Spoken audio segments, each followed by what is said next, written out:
So hello friends, welcome back again to my YouTube channel. आज हम इस video में लेके आए हैं आपके लिए theory of double layer earth semiconductor electrolyte. ठीक है, तो यहाँ पे इसकी थ्योरी को समझने से पहले आपको सेमीकंडक्टर को समझना पड़ेगा। आपने हालांकि सेमीकंडक्टर इंटरफेस पढ़ा है, ठीक है। सेमीकंडक्टर इंटरफेस जो है आपने पढ़ा है, मैं उसको थोड़ा सा देखना चाहता हूँ, है ना। तो उसमें क्या है, सेमीकंडक्टर और मेटल जो होता है ना, उसमें मेन डिफरेंस क्या होता है, यही होता है कि सेमीकंडक्टर ऐसे मटेरियल होते हैं जिनका कंडक्टेंस मेटल से कम हो तथा इंसुलेटर से अधिक हो। इंसुलेटर क्या होते हैं, करंट फ्लो नहीं करते, ठीक है। तो इनमें यही डिफरेंस होता है। मेटल की जो कंडक्टिविटी होती है वो 10⁻22 क्यूबिक सेंटीमीटर है ना, और सेमीकंडक्टर की जो कंडक्टिविटी होती है वो 10⁻13, मतलब इससे कम होगा, टू 10⁻16 क्यूबिक सेंटीमीटर। ठीक है, ये जो डाटा मैं यहाँ बता रहा हूँ वो क्या है, इंट्रिंसिक सेमीकंडक्टर की है, जैसे कि सिलिकॉन, ठीक है, जिसमें टेम्परेचर देने से कंडक्टेंस बढ़ता है। आप सेमीकंडक्टर के बारे में जानते होंगे। यदि अगर हम ग्राफ में देखें, इसी चीज़ को समझने का प्रयास करें, ठीक है, तो ग्राफ में क्या होता है कि ये मान के चलिए आपका जो नीचे में जो बना हुआ है ये वाला, ये आपका कंडक्टेंस बैंड है, किसके लिए, मेटल के लिए, सॉरी बैलेंस बैंड है ये बैलेंस बैंड है, ठीक है, ये बैलेंस बैंड है और ये कंडक्टेंस बैंड है। मैं बताऊंगा कि बैलेंस बैंड क्या होता है, कंडक्टेंस बैंड क्या क्या होता है। तो बैलेंस बैंड वो मतलब वह स्थान होता है जहाँ पे इलेक्ट्रॉन पाए जाते हैं, है ना, बैलेंस इलेक्ट्रॉन जहाँ पे पाए जाते हैं। और कंडक्टेंस बैंड क्या होता है, बैलेंस बैंड के इलेक्ट्रॉन जो है कंडक्टेंस बैंड में जाने के बाद कंडक्टिविटी शो करते हैं। ये आपका बैंड थ्योरी के अनुसार है, ठीक है, बैंड थ्योरी के अनुसार। हालांकि ऐसा कोई रीजन बना नहीं होता, ये दरअसल एक तरह से एनर्जी स्टेट है, कह सकते हो। कंडक्टेंस बैंड मतलब लो एनर्जी लेवल से हाई एनर्जी लेवल में जाके ये क्या कर रहे हैं, करंट फ्लो कर रहे हैं, है ना। तो ये हो गया। अब इसी जगह अगर हम देखें इंट्रिंसिक के सेमीकंडक्टर की बात करें, देखिए यहाँ पे मेटल में क्या था, इसके जो बैलेंस बैंड है और कंडक्टेंस बैंड है आपस में फ्यूज्ड थे, ठीक है। मतलब यहाँ पे इलेक्ट्रॉन का ट्रांसफर एक बैंड से दूसरे बैंड में होना बहुत आसान था, ठीक है। इस वजह से इनकी कंडक्टेंस काफ़ी ज़्यादा थी, ठीक है। यहाँ पे अगर हम सेमीकंडक्टर की बात करते हैं तो सेमीकंडक्टर में क्या होता है, यहाँ पे मैंने एक लाइन खींचा है DSC। तो यहाँ पे कोई एनर्जी गैप नहीं था मेटल वाले में, लेकिन यहाँ पे क्या है, एक तरह से यहाँ पे आपका एनर्जी गैप है। मतलब यहाँ के इलेक्ट्रॉन को अगर कंडक्टेंस दिखाना है, बैलेंस सेल के, बैलेंस बॉन्ड के, बैंड के इलेक्ट्रॉन को कंडक्टेंस दिखाना है, तो यहाँ पे इस एनर्जी गैप को जंप करके पार करना पड़ेगा, ठीक है। अगर इंसुलेटर की बात करें तो ये एनर्जी गैप काफ़ी ज़्यादा होता है, यहाँ पे बैलेंस बैंड अलग और कंडक्टेंस बैंड अलग ही होते हैं, ठीक है, उनमें कोई फ्यूजन ही नहीं होता। तो इस तरह से क्या होता है, यहाँ पे सेमीकंडक्टर में थोड़ा सा एनर्जी गैप होता है, जिसको कि पार करने के बाद में ही कंडक्टिविटी जो है शो कर सकता है वो, ठीक है। ये समझ में आ गया, ठीक है। बैलेंस बैंड क्या होते हैं, इलेक्ट्रॉन से भरे होते हैं, ठीक। और कंडक्टेंस बैंड क्या होते हैं, इसमें इलेक्ट्रॉन प्रेजेंट होने के कारण मेटल में कंडक्टिविटी पाई जाती है, मतलब कंडक्टेंस दिखाना चालू करता है। किस में इलेक्ट्रॉन पाया जाएगा, तो कंडक्टेंस बैंड में, ठीक है, कंडक्शन बैंड। अब यहाँ पे स्पष्ट लिखा हुआ है कंडक्टेंस बैंड के कारण ही किसी भी मेटल में इलेक्ट्रॉन का मूवमेंट होता है, या फिर कह सकते हो सीधा सीधा कंडक्टिविटी होती है, ठीक है। फिगर है में मेटल के बॉन्ड को बैंड के दर्शाया गया है, जहाँ से स्पष्ट होता है कि इसके balance band and conductance band fused होते हैं, मतलब एक दूसरे से फ्यूज्ड होते हैं, तो इसमें इलेक्ट्रॉन का मूवमेंट आसानी से हो जाता है, कोई दिक्कत नहीं होता, ठीक है। अब वो ज़्यादा चालकता दिखाते हैं। इसी तरह से अगर हम बी में देखें तो बी में वही दिया हुआ है, थोड़ा सा एनर्जी गैप होता है, जिसको इलेक्ट्रॉन पार करेंगे तभी क्या होगा, कंडक्टिविटी शो करेगा, ठीक है। अब सेमीकंडक्टर के इलेक्ट्रॉन जब बैलेंस बैंड को छोड़ के कंडक्टेंस बैंड में जाते हैं, तब इनका इनिशियल प्लेस पे पॉजिटिव चार्ज या फिर होल उत्पन्न हो जाता है। होल क्या कहना चाहिए, पॉजिटिव चार्ज हो सकता है, ठीक है। जैसे यहाँ पे बैलेंस बैंड है, एक कंडक्टेंस बैंड है, यहाँ के इलेक्ट्रॉन एक्साइटेड होके कहाँ चले गए, कंडक्टेंस बैंड में। तो ये एनर्जी गैप यहाँ पे अब दिखाई दे रहा होगा, यहाँ पे छोटा सा गैप जो है एनर्जी गैप लिखा हुआ है स्पष्ट, ठीक है। तो जैसे यहाँ से छोड़ के इलेक्ट्रॉन यहाँ चले गए तो यहाँ पे क्या अपना जो स्थान है वहाँ पे खाली रिक्त स्थान छोड़ के चले गए, या फिर पॉजिटिव होल छोड़ के चले गए। इसको होल कहो ज़्यादा अच्छा होगा, ठीक है। इसको आपको बताना है, यहाँ पे एक्सप्लेन करना है कि यहाँ पे मैकेनिज्म क्या होता है।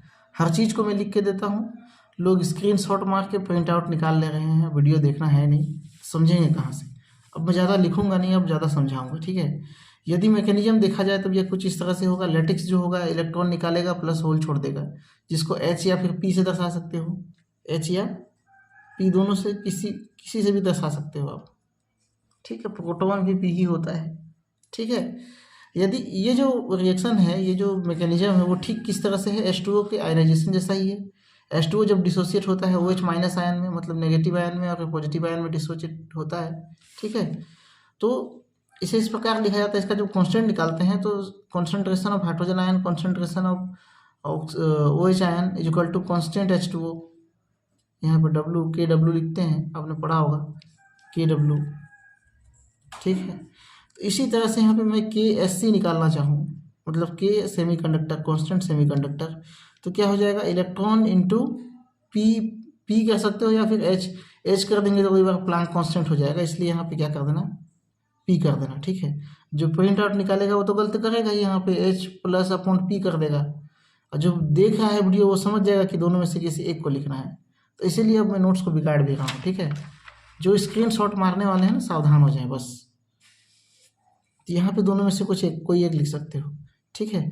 तो electron is equal to hole is equal to, और जब ये दोनों बराबर है तो इसके जगह पे इलेक्ट्रॉन भी लिखा जा सकता है। इलेक्ट्रॉन क्या हो जाएगा, इलेक्ट्रॉन का स्क्वायर हटाओगे तो यहाँ पे क्या हो जाएगा, K का हाफ, समझ रहे हो। यहाँ पे इलेक्ट्रॉन का स्क्वायर हो गया, दोनों ही E के बराबर है, दोनों का जो पावर है वो बराबर है, तो स्क्वायर हो जाएगा। स्क्वायर हटाओगे तो क्या हो जाएगा, K हाफ SC। तो K हाफ SC ये क्या होता है, सेमीकंडक्टर का कांस्टेंट होता है, क्योंकि इलेक्ट्रॉन बराबर क्या होता है, होल होता है।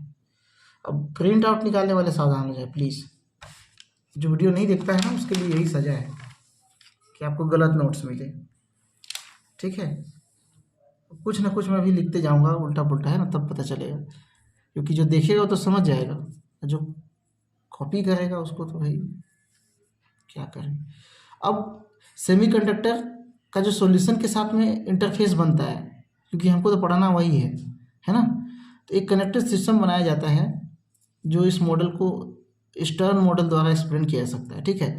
अब मैं यहाँ पे कोई वर्ड नहीं लिख रहा हूँ, ठीक है, केवल डायग्राम बना दिया, इसको लिख दिया एक्सप्लेन इट। अब जो नहीं देखेगा वो क्या समझेगा। यहाँ पे ये क्या है, सेमीकंडक्टर का एक इलेक्ट्रोड है, ठीक है। ये क्या है, सेमीकंडक्टर का इलेक्ट्रोड है। जैसे ही हम उसको इलेक्ट्रोलाइट सॉल्यूशन में डिप करते हैं तो क्या होता है, वहाँ जो पॉजिटिव आयन वाले पार्ट होंगे, है ना, पॉजिटिव आयन भी होगा, नेगेटिव आयन, क्योंकि इलेक्ट्रोलाइट है भाई, पॉजिटिव आयन नेगेटिव आयन।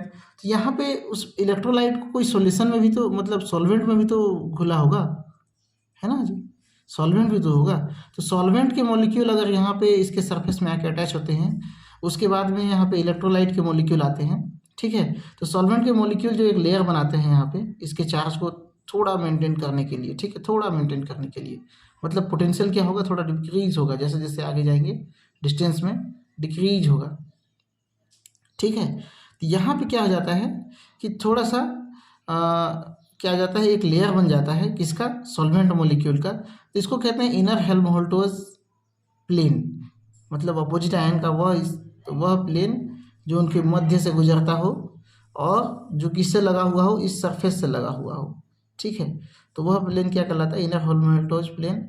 और इसी के जस्ट बगल में थोड़ी सी दूर में, यहाँ पे बहुत दूर दिख रहा है, इतना दूर होता नहीं है, जो इलेक्ट्रोलाइट आयन है वो क्या बनाते हैं, एक प्लेन बनाते हैं जो इसके चार्ज को पूरी तरह से मेंटेन करना चाहते हैं, ठीक है। तो वो कहलाता है आउटर हेल्महोल्ट्ज़ प्लेन, ठीक है। ये जो प्लेन है वो ये आउटर हेल्महोल्ट्ज़ प्लेन। ये कौन सा मॉडल है, स्टर्न मॉडल है, ठीक है, स्टर्न मॉडल है। बाकी इलेक्ट्रोलाइट इधर पूरा जो है इधर भरा हुआ है, ठीक है, पूरा कॉन्टेक्ट में है, ठीक है। तो ये आपको यहाँ पे एक्सप्लेन करना है एक एक टर्म को। इनर हेल्महोल्ट्ज़ प्लेन क्या होता है, आउटर हेल्महोल्ट्ज़ प्लेन क्या है, यहाँ पे क्या है, सेमीकंडक्टर का इंटरफेस है, सेमीकंडक्टर की कंडक्टिविटी कम होती है, मैंने पहले ही बता दिया है। ठीक है, और इलेक्ट्रोलाइट सॉल्यूशन में कुछ इस तरह से रिएक्शन होता है जैसे आपने पहले पढ़ा है इलेक्ट्रोलाइट डबल लेयर का। ठीक है, अब यहाँ पे इसको अगर हम ग्राफ के सहायता से समझें तो ग्राफ कैसा होगा, पोटेंशियल विथ डिस्टेंस।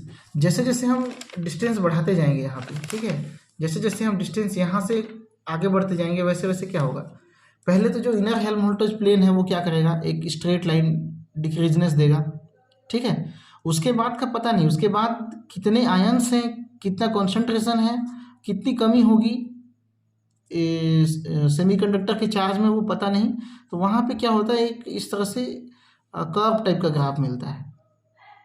ठीक है, कर्व टाइप का ग्राफ मिलते मिलते अंत में जाते जाते उसका जो सेमीकंडक्टर का जो चार्ज है, ये ग्राफ क्या दिखाता है, सेमीकंडक्टर का